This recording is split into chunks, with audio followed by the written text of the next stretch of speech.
दोस्तों, एक कौवा मुहावरतन एक बाबा जी के पास गया और बाबा से शिकवा करने लगा, भला ये भी कोई ज़िंदगी है? ना कोई मुझे खाना देना पसंद करता है, ना मुझे कोई पानी पिलाना पसंद करता है, ना ही मेरी कोई कदर करता है। तो बाबा ने कौवे से कहा, आखिर तुम चाहते क्या हो? तो कौवे ने कहा कि आप मुझे तोता बना दो। इतनी पुरसुकून ज़िंदगी है तोते की। लोग उसे अपनी मनपसंद का खाना देते हैं, उसके लिए अच्छे-अच्छे पिंजरे बनाते हैं, उसे खुश रखते हैं।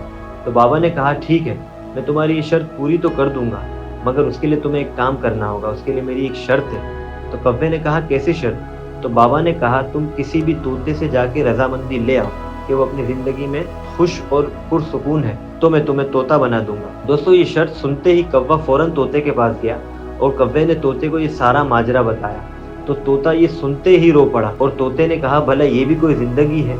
जब चाहे लोग मुझे उठाकर कैद कर देते हैं, जो मुझसे सुनना चाहते हैं वही बुलवाते हैं, अपना मनपसंद खाना मुझे खिलाते हैं। कभी-कभी तो मेरी पूरी ज़िंदगी इसी कैद में गुज़र जाती है, बल्कि तुम खुद मुझे बाबा के पास ले जाओ, मैं तो खुद बदलना चाहता हूँ। दोस्तों, कौवा ये सुन के परेशान हो जाता है और कौवा और तोता मिल के बाबा की खिदमत में हाजिर होते हैं और कहते हैं, बाबा जी ये तो खुद परेशान है, ये तो अपनी ज़िंदगी से खुद उदास है। तो बाबा जी कहते हैं कि अब तुम दोनों क्या चाहते हो? तो वो दोनों ये फैसला करते हैं कि अब हम जो है वो सिंगिंग बर्ड बनना चाहते हैं। क्या ज़िंदगी है उसकी, लोग उसकी आवाज़ सुनना पसंद करते हैं, किसी के हाथ भी नहीं आती और अपनी खुशहाल ज़िंदगी गुजारती है। तो बाबा ने कहा, मैं तुम्हें ज़रूर सिंगिंग बर्ड बना दूंगा, मगर शर्त फिर वही है, तुमने उसकी रजामंदी लानी है और मैंने तुम दोनों को सिंगिंग बर्ड बना देना है। वो दोनों भागते हुए सिंगिंग बर्ड के पास जाते हैं, उसे अपना वाकया बताते हैं। तो बर्ड भी रो पड़ती है और सिंगिंग बर्ड कहती है कि भला ये भी कोई ज़िंदगी है? हम जहाँ भी बैठते हैं लोग हमें पकड़ के कैद कर लेते हैं, हर जगह लोग हमें पसंद करते हैं और हमें कैद कर लेते हैं। आप तो खुद मुझे बाबा के पास ले जाएं, मैं तो खुद अपनी ज़िंदगी से परेशान हूँ। अब कौवा और परेशान हो जाता है कि ये क्या माजरा है।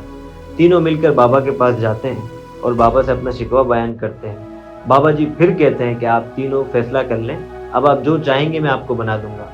फिर वो तीनों फैसला करते हैं कि हमें वाइट मोर बना दें, दुनिया का नायाब तरीन मोर। तो बाबा जी कहते हैं, शर्त वही होगी, आपने मोर के पास जाना है और उसकी रजामंदी लानी है। वो तीनों मोर के पास जाते हैं, ये वाकया बताते हैं। मोर ये वाकया सुनकर उन तीनों से कहता है, वहाँ दीवार से कान लगा। जब वो तीनों दीवार से कान लगाते हैं तो मोर कहता है कि वहाँ से एक इंसान आ रहा है, वो अभी मेरे बच्चे को यहाँ से ले जाएगा, उसमें से उसका एक एक पर नोचेगा और उसको अलग अलग बाजार में जाके बेचेगा। ये भी कोई ज़िंदगी है भला? हम अपने बच्चों को अपने सामने इस तरह तरसता हुआ देखते हैं। तो कौवा मज़ीद परेशान हो जाता है। अब कौवे की परेशानी का आलम उरूज पे आ जाता है। अब मोर कहता है कि मुझे भी बाबा के पास ले जाओ, मुझे भी अपनी ज़िंदगी तब्दील करनी है। ये चारों मिलकर बाबा के पास पहुँचते हैं और बाबा मोर से पूछता है कि अब तुम क्या बनना चाहते हो? तो मोर कहता है कि बाबा जी, अगर आप मुझे कुछ वाकई बना सकते हैं तो आप मुझे कौवा बना दें। जब कौवा ये बात सुनता है तो वो परेशान हो जाता है कि मैं इतना लंबा सफ़र तय करके इस मोर तक पहुंचा और ये मोर जो है वो कौवा बनना चाहता है। तो कौवे से रहा नहीं जाता। कौवा चिल्लाता है कि ये मोर, तू कौवा क्यों बनना चाहता है? तो मोर कहता है कि कौवे की ज़िंदगी से अच्छी तो किसी परिंदे की ज़िंदगी ही नहीं है। ना लोग उसे कैद करते हैं, ना लोगों को उससे कोई परेशानी है, ना उसको किसी से परेशानी है। अपनी खुशहाल ज़िंदगी गुजारता है और आज़ाद घूमता है। तो कौवे को एहसास हो जाता है। दोस्तों, कहानी तो जानवरों और परिंदों की थी, मगर सबक हम अशरफुल मखलूक़ात को दे गई कि अपना मवाजना किसी से ना करें।